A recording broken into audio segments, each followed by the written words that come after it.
तेरी वाणी जीवन की रोटी, नैनों की ज्योति अंधेरा मिटाती।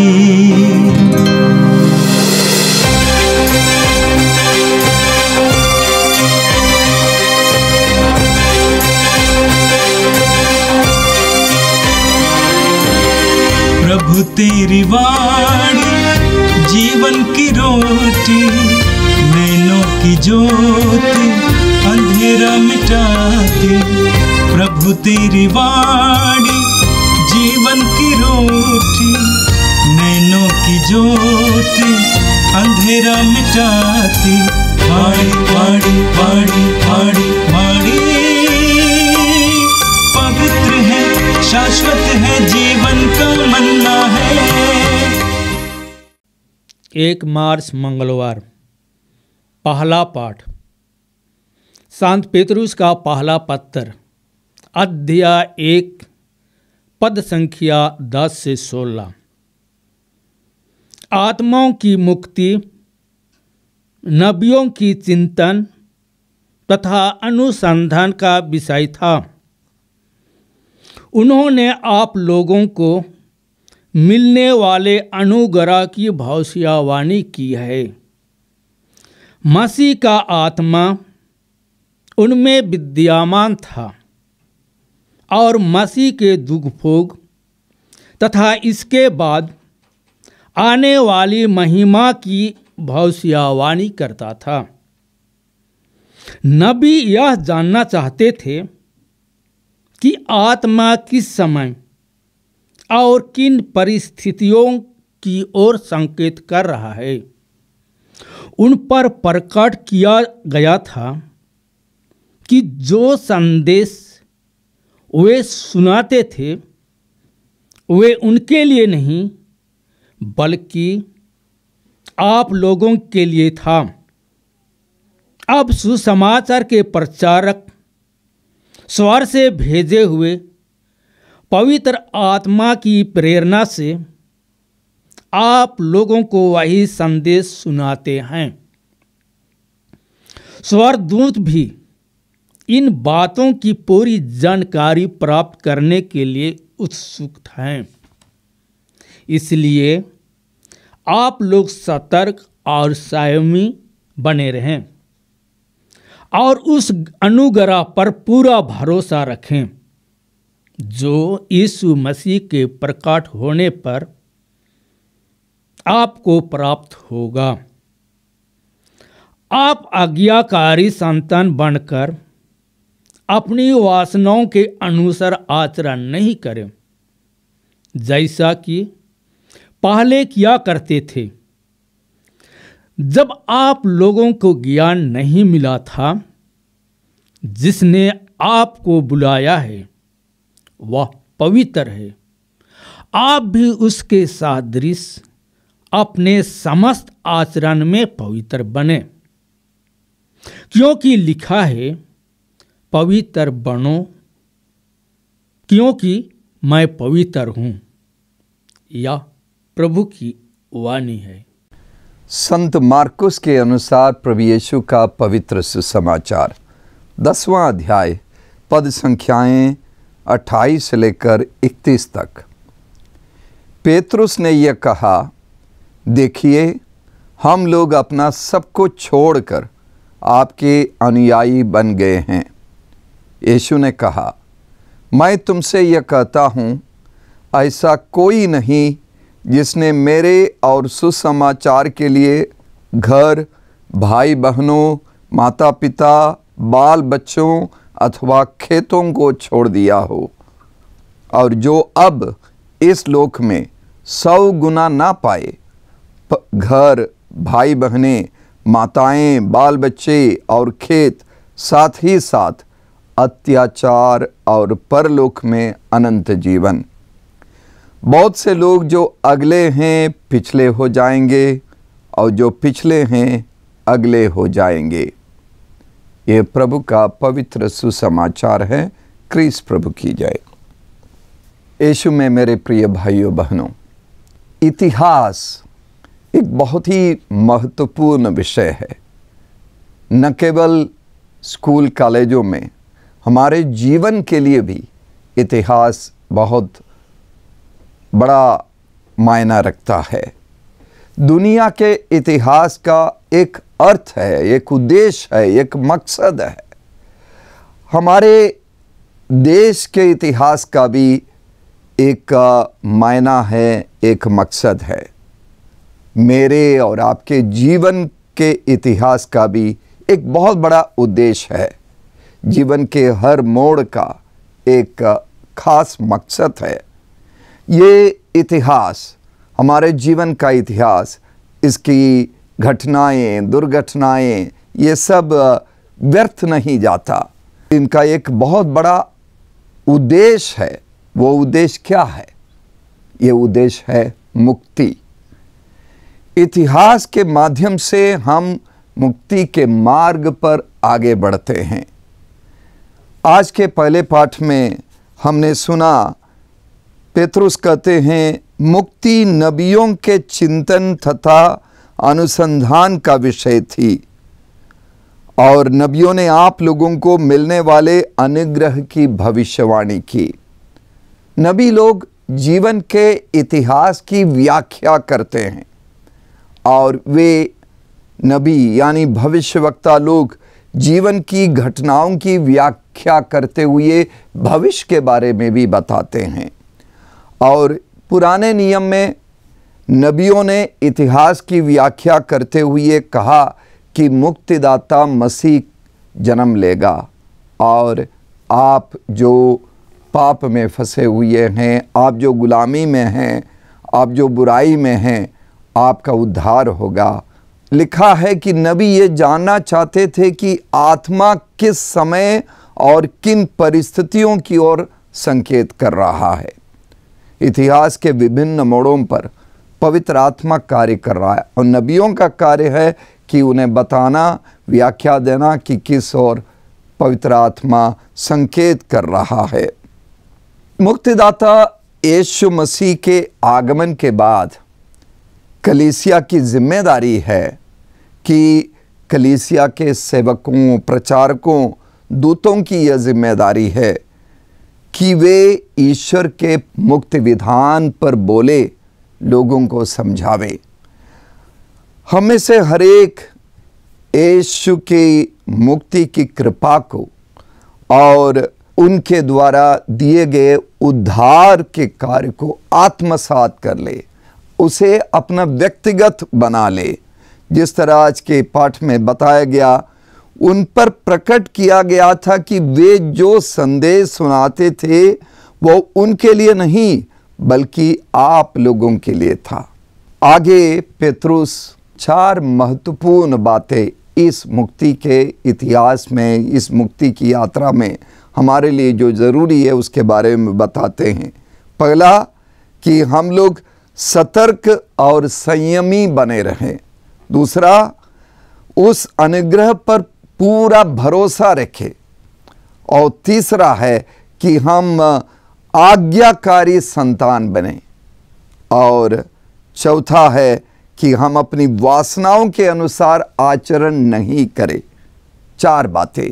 सबसे पहला कि सतर्क और संयमी बने रहें। पहले पत्र के 5वें अध्याय के 8वें पद पर पेतरुस लिखते हैं, आप संयम रखें और जागते रहें। आपका शत्रु शैतान दहाड़ते हुए सिंह की तरह विचरता है और ढूंढता रहता है कि किसे फाड़ खाए। शैतान सक्रिय है, हमारे चारों तरफ सक्रिय है। हमें बुराई में धकेलने के लिए शैतान सक्रिय है। इसीलिए ज़रूरी है कि हम संयमित जीवन बितावें, सतर्क रहें। चारों तरफ इतने सारे प्रलोभन हैं, इतनी सारी बाधाएं हैं जो हमें सत्य के मार्ग से विचलित कर सकती है। इसीलिए सतर्क रहना, संयमी बनना बहुत ज़रूरी है। दूसरी बात पेतरुस कहते हैं कि भरोसा रखे। कुरिन्थियों के नाम पौलुस के दूसरे पत्र के पहले अध्याय के 9 और 10वें पद पर पौलुस लिखते हैं, हम अपने पर नहीं बल्कि ईश्वर पर भरोसा रखे जो मृतकों को पुनर्जीवित करता है। उसने हमें उस महान संकट से बचाया और वो ऐसा ही करता रहेगा। उस पर हमारी ये आशा आधारित है कि वह भविष्य में भी हमें बचाएगा। हमें बचाने वाले हमारे उद्धारकर्ता, हमारे मुक्तिदाता यीशु मसीह पर हम भरोसा रखें, उन्हीं में हमारी मुक्ति है। आगे पेतरुस कहते हैं, आप आज्ञाकारी संतान बने।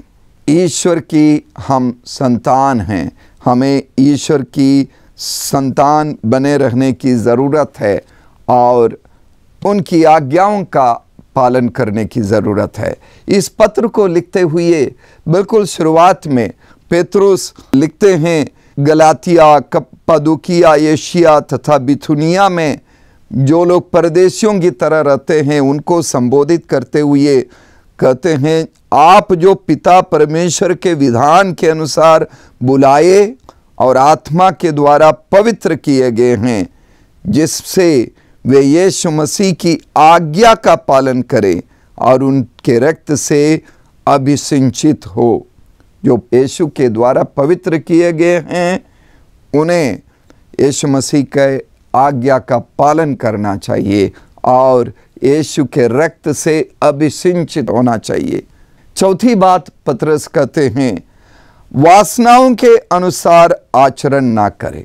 पौलुस गलातियों के नाम अपने पत्र के 5वें अध्याय के 24वें पद पर कहते हैं, जो लोग यीशु मसीह के हैं उन्होंने वासनाओं तथा कामनाओं सहित अपने शरीर को क्रूस पर चढ़ा दिया है। यदि हम मसीह के हैं, हमारी जिम्मेदारी है कि इन चीज़ों को हम त्याग दें और इन सारी चीज़ों के साथ अपने शरीर को क्रूस पर चढ़ा दें। यीशु में मेरे प्रिय भाइयों बहनों, इन सारी चीज़ों का उद्देश्य है पवित्रता।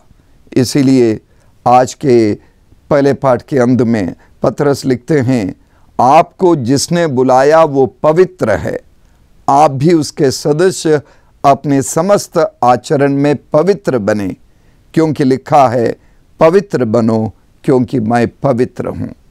हम संयम का जीवन, सतर्कता का जीवन, भरोसे का जीवन, आज्ञाकारी जीवन और वासनाओं से रहित जीवन जिए पवित्रता के लिए। पवित्रता ही हमारे जीवन का उद्देश्य हो। मित्रों, कल हम लोग चालीसा काल में प्रवेश कर रहे हैं, तपस्या काल में प्रवेश कर रहे हैं। आगामी 48 दिन हमारे लिए पवित्रता के मार्ग पर चलने का अवसर है। एक एक दिन हम प्रभु के नज़दीक आवे, प्रभु के लिए अपने आप को पवित्र बनावे।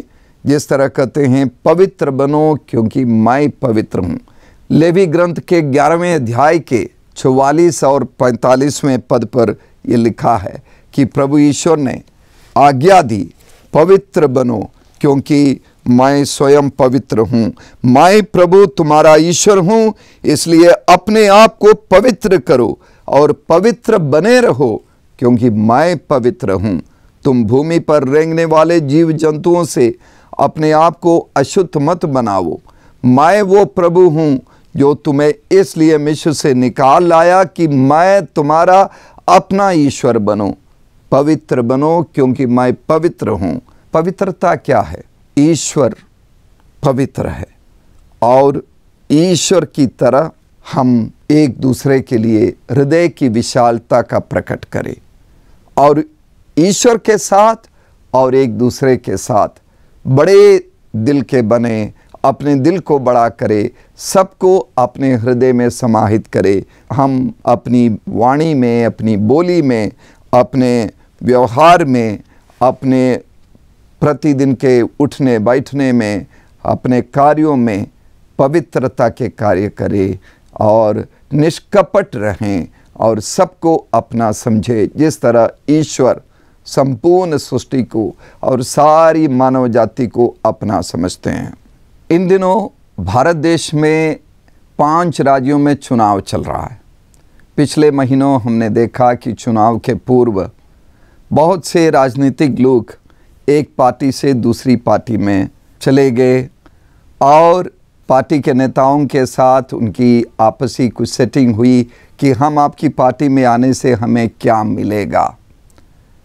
तो आज के सुसमाचार में इसी तरह का एक सवाल पेतरुस से हम सुनते हैं। पेतरुस यीशु से कहते हैं, देखिए हम लोग अपना सब कुछ छोड़कर आपके अनुयायी बन गए हैं। सवाल तो नहीं उठाया, लेकिन पेतरुस के मन में यही सवाल था, हमें क्या मिलेगा। इस सवाल का एक मतलब है, चूंकि इससे पूर्व यीशु के पास एक धनी युवक आया और उसने स्वर्ग में प्रवेश करने के मार्ग के बारे में सवाल किया।